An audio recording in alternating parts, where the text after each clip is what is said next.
his need is satisfied, he goes on. If that happens every time within that area of getting food, that creates a certain pattern that's going on. Now, you want to, eventually what you get is some idea, depending on how much other people are involved, you begin to build models of security, trust, and attachment in this area of getting food. Okay? And this little cycle gets played out every single day. For those of us who used to eat 3 times a day or 6 times a day, 6 times a day. It goes on, boom, boom, boom, each and every time. Okay? The image that comes to mind about this is kind of like, I'm dating myself, but how many of you remember the Ed Sullivan Show? Yeah, they used to have those guys that had the plates. They put the plates on, they go spin, spin, spin, spin, spin. Well, think about it. Think about it in terms of each of those plates being an area at which this little cycle is being played out. Each little need is being played out. So the need is hunger, the need is warmth, the need is wet, the need is I have to use the bathroom, the need is I want to get out, is being played out. Each of them, after a little while, looks kind of like this. So in the area of food, you've got this going on. In the area of comfort or sleep, this goes on. In the area of what happens when we go out, this goes on. Okay, and that rather than it being now just this little cycle that's going on, what you're beginning to see is a mosaic of different experiences that are going on. All right? What I want to point out to you then is if you pull out one of these pieces, what happens? Does the pattern change? Does it change? If I pull out a little piece, is this thing right here going to change a whole heck of a lot?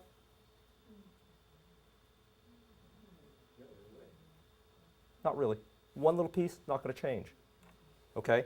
So that eventually, as these things go on and as you develop, what you get is this, which is that you get a person out of those little pieces. If I change a little piece of that, is that going to change this figure, who this person is? Not a lot. Okay? And so the idea is, from that comes the idea that because this is being played out in multiple areas, these patterns of attachment are enduring. You can change a little piece. You can try to change a piece at a time. Chances are it's not going to change a whole heck of a lot. We psychotherapists are in, this is our stock in trade, right? This is what we do. This is why life is good for us, because patterns don't change. They keep on coming up. When you change, you go to a different environment. You know, it's kind of funny. There's ways in which it plays out in this kind of global way. I can pretty much predict for every parent that when their child goes away to college their first year, the first semester that they're away at college is going to be a disaster. And I have this habit of telling parents, forget it, just, you know, mail it in.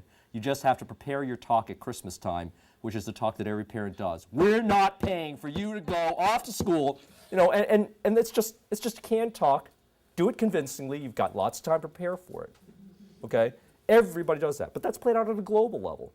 So it is played out because attachment cycles are played out in terms of relationships. So it's going to be played out in relationships, and therefore it's going to endure over time. And it is sustained by interactions in multiple areas. It's not just about what happens, you know, I love you, I love you. Okay, that's fine. That's not what it is. It's smells.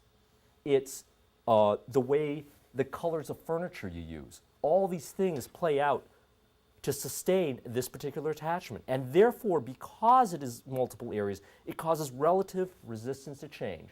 Okay, my little throw to us psychotherapists is, except with therapy. Okay, or what I might put it as is, if you're going to do it, if you're going to change this, treatment has to be global, sustained, and intensive. And the more that the child comes from a cycle of abuse or a disorganized upbringing, the more it is necessary that the intervention needs to be global and intense, okay? Because you don't have much time. I used to work with Ron Federici's practice down in Alexandria. And Ron, I don't know how many of you know Ron? No? Okay. Ron consults with a lot of people in the nation, and he had this very interesting time when he was working with this group out in Wyoming called Jasper Mountain, a great residential facility. They specialize, though, in kids up to about 12 years of age, okay? And the question naturally becomes, well, what happens after they get 12? Where do they go? And I was stupid enough to ask Ron this question. And what Ron told me was this. According to Jasper Mountain, they don't want to work with the adolescents. Why? Because they're not going to change. Not in the time frame that you give them between 12 and 18. And a lot of times when, for example, in my own work and working with kids and evaluating them, that looming 18 years of age is very, very important. Because at that point, the whole thing changes. They have the capacity to sign themselves out. They have the capacity to say, this is it, I'm gone. Okay? And so you're going to see kids who really, really struggle. And you can pretty much predict that after they get to be 18, they're going to struggle. Case in point, an example is this case that I participated in about 6 or 8 years ago. This was a family which was, they were Polish by extraction. They came here to the United States. The father owned a business, a family restaurant. The restaurant went down. The mother and father decide to divorce. The son becomes a shuttlecock between the two families because the father would take the kid and bring him over to Poland. The mother would file suit, get him extradited, bring him back here to the United States. While the dad was in Poland, he said, this kid isn't depressed at all. He doesn't need to be on medication. When he came over here to the United States, his mother said he needs to be on medication right away. Okay? The court decided that in the end result, the best thing for this kid was to be in the care of his dad, who then relocated. He had relocated back here. And by this point in time, the boy was about 16 years of age. He had been taken into foster care because he was living with his mom, and there was some question about what the relationship exactly was between the mom and the son. So he turns 18. What does he do? What's that? You bet. He went right on back. Okay, so that a part of it, the problem with attachment cycles is it's not going to change. And the older the child is, when you try to institute change, the less likely it's going to change. My wife would say, you know, we've been married 10, 15 years. I ain't changed yet. So, all right. Now, what I want to talk to you about is the classic forms of attachment. What are they? Okay, of which there are about 3 or 4. Now, what I want to tell you is this. I have a prejudice. If you stay with me long enough, my prejudices all come out one by one, okay? My prejudice is about this. This is secure attachment. This is the gold standard of attachment. If you work with anybody who does a lot of attachment work, this is it.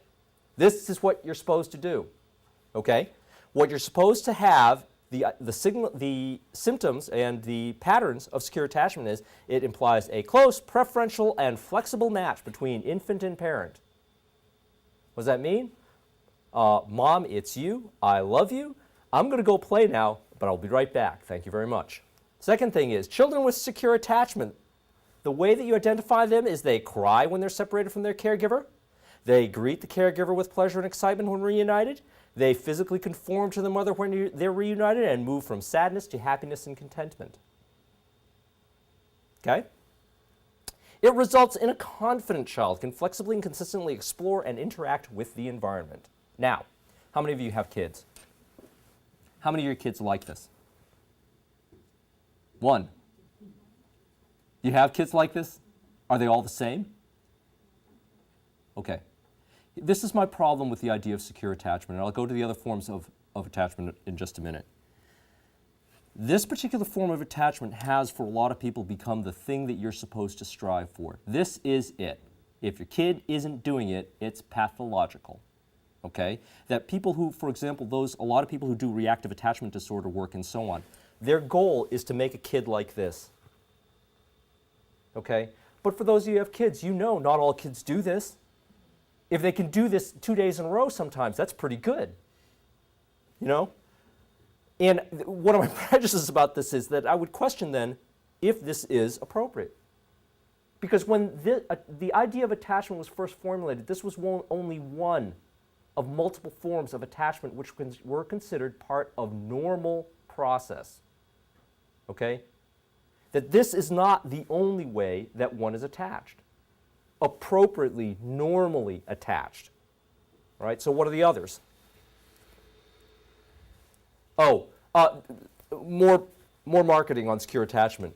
Secure attachment results in a child who is self-regulating. They have an ability to develop trust. They understand consequences and expectations. They develop deep and meaningful relationships with others. And they cope flexibly and appropriately with daily stress. Good, I'm glad you're laughing, okay? Because you understand that at a certain point, this is really a setup for a lot of people. Because I can't do that. Some days I just want to go into bed and dive under the covers and just lie under there. Yes. All right, now, another form of attachment. Okay, again, what I would say to you is that this is a form of normal attachment. This is an insecure and ambivalent attachment. These children, they're unsure whether the attachment figure is valid. That is, whether you're going to be there. They're fundamentally insecure. They don't believe that what is what's going to be. Okay? They therefore act in a way which tests the attachment, because their whole basic question in their life is, are you going to be there tomorrow? Are you going to be there in the next moment? So they seek proximity, they try to bring you closer, and then they run away. And sometimes they do it simultaneously, which someone has coined as go away closer. You know, you're going to have these kids who are just going to be fighting, and when you walk away, they start freaking out because where are you going? You know, they're beating you on the head, they're kicking you in the shins, and they're pissed because you're trying to walk away. They have a fundamental difficulty feeling comfortable in a relationship or in an action. Okay, but what I want to point out to you again, this is normal one of the forms of normal attachment. Okay? But don't kids have all of these forms of attachment depending on the day? Yes, but I think that what you will find is, you know, going back to the pattern, they will have patterns which are more consistent over time. Okay, you will get fluctuations, but for the most part, once they get a form of this, they're pretty much stable. And the anxious or disorganized attachment pattern, what do you think it means? Oh, no, fair, you're reading. What it means, what I would say to you it means is, this is an individual who's never actually had a stable attachment pattern or anything. There's been no stability. So what are they doing? As part of a homeostatic mechanism, they're trying to figure out what's going on. But they will, under those circumstances, start emitting multiple different behaviors, multiple different things. They'll do different things under the same circumstance. They're unpredictable in their behavior from situation to situation. Why? Because they have no base of attachment. So they're going to do all kinds of weird things. These children can, because so much stuff is going on, I mean, if you think about that, to that diagram I showed you, that self-portrait, that was, by the way, the portrait artist Chuck Close. If you think about that, they're trying to deal with all these little things going on that oftentimes it is overwhelming, because what they have to do is they have to make choices. It's kind of like when I walk into Blockbuster. Okay, I got to choose this movie or this movie or this movie or this movie or this movie. Most of the time, if you ever see me, I'm walking around like a zombie because I don't know what to do, right? So the children who are anxious and disorganized will appear helpless, hopeless, and immobilized. And because of that, their whole thing is, what the heck is going on? They tend to have limited empathy and no correlation between events and resulting emotions. You know, sometimes with these kids, and this is particularly more apparent in kids who have been abused, because what you'll see of kids who are in the early stages of abuse, they don't know what's going on. They don't understand it. So that you will see them do things like, if there's a negative event, you'll get a positive emotion. Example would be sometimes, you know, if you've ever seen kids who are from Eastern Europe, who've been adopted from Eastern Europe, have been in orphanages for a number of years, they do the most bizarre things. Ron Federici had this kid, and he said, here, watch this. He picks the kid's hand up, he slaps it really loud. The kid looks at him and he goes, He didn't understand what was going on. Or what he did understand, first of all, sometimes those kids have wacky ways of understanding pain because they don't feel it. But also, he had no sense that this was a negative thing. It was no longer, there was no idea what was negative. There was no idea what was positive. So he acts in this weird way.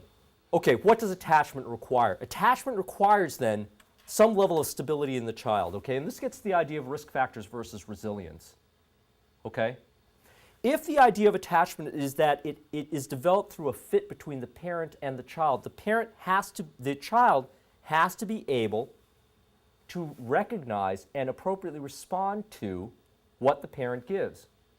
All right? So, for example, today I tested a girl. This girl was adopted at birth, and what she is she's kind of a pistol because she's kind of very impulsive. She's kind of emotionally reactive about things, and her way of interacting with the world is through confrontation. She will push to the limit until she gets a firm no. Okay? What is the worst case scenario? Well, in this particular case, the family that she was adopted into, because the mom is a lady. This mom, the nicest lady in the